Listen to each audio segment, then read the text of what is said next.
Hi! Ito po si Gladys Reyes. Please support and subscribe to Team Kalingap. Ayan, so headed by Kuya Val Santos Matubang, Ate Edna Vlogs, Kalingap Rab, Strikers Team, Banat Bagsik, Ermagalo Mix Vlog, Ate Ermalyn Torres, ayan, follow her, Cell TV PH, Malu de los Santos, Hayat Mix Vlog, and Selena Barboza Official, and Pexi Lexi.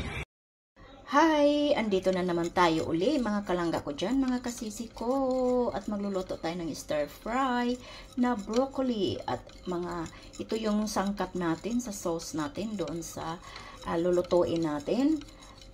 Light soy sauce, 3 teaspoon. Oyster sauce, 1 teaspoon. Salt, 1/3 teaspoon. Evil chicken na bouillon, 1/2 teaspoon. Cornstarch, 30 gram at tubig. Ayan, inihalo na natin siya. Mini-mix. Mix will natin to. O, diba? Yan ang natin, ilalagay natin mamaya. At ayan, nakahanda na yung natin. Broccoli natin. Yung mga florets niya. At saka ito yung mga tangkay. At yung garlic. Marami talaga siyang garlic. Ang niya dito ay spices niya ay garlic lang. At may tubig na tayong nakahanda.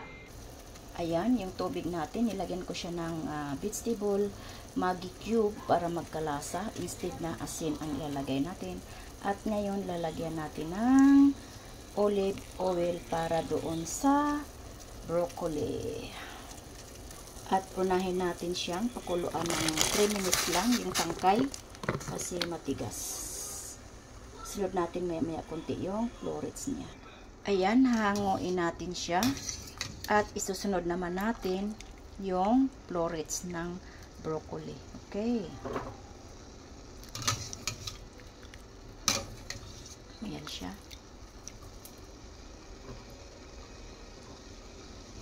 At ngayon, may tubig tayo na malamig galing sa freezer. Ilalagay natin siya para maging crispy. O diba? Tapos, tatanggalin. Para maging crispy siya, ito yung technique niya. Diba? At yung florets, ilagay natin sa tubig na kumukulo. At ito yung florets, ilalagay natin. Ayan, 13. Lang din yan siya, 3 minutes. At ito, tanggalin na natin siya. Same procedure din ito ang gagawin natin, mga kalangga ko dyan. Ilalagay din natin sa tubig na malamig. Okay. May butter na tayo at nilagyan natin ng konting olive oil. Diyan natin piprituhin yung bawang natin. Ayan na, yung bawang natin, inilagay na natin dito. At hintayin natin mag-golden brown yung bawang. Saka natin ilalagay yung sauce na ginawa natin at isusunod natin yung broccoli natin. Okay. Ayan na yung sauce nang ginawa natin kanina. Okay. Saka natin ilalagay yung broccoli natin, mga kalangga ko dyan.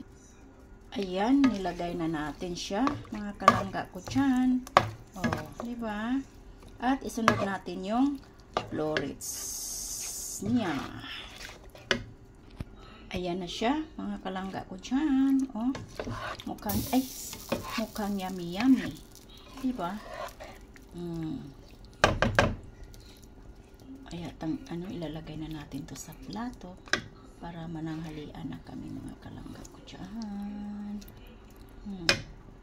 Ayan na, luto. Nandito na sa plato. At ready na siya sa lunch namin. Hindi pa yummy yummy.